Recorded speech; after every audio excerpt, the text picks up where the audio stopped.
Mariana Hewitt from Motomob.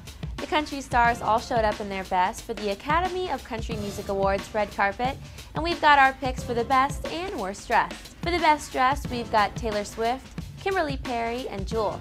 Kimberly from the band Perrys wore a mini and long dress. The white dress was perfectly styled with a tan and big country curls. Taylor Swift wore a Dolce & Gabbana fitted gown. The gold embellished gown had an open back and detailing around the neck. Jewel was stunning in a peach-colored dress. The gown showed off her post-baby body and accentuated her tan. And for the stars who made it on our not a good look list, first, Carrie Underwood. She wore a Neem Con floral dress.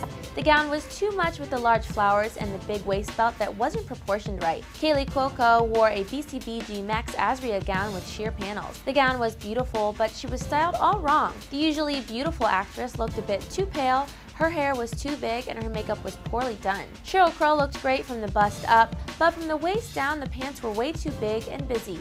The flare of the bottom of the pants were way too big for her tiny body. Who were your picks for best and worst dressed? Tweet us at Motomob.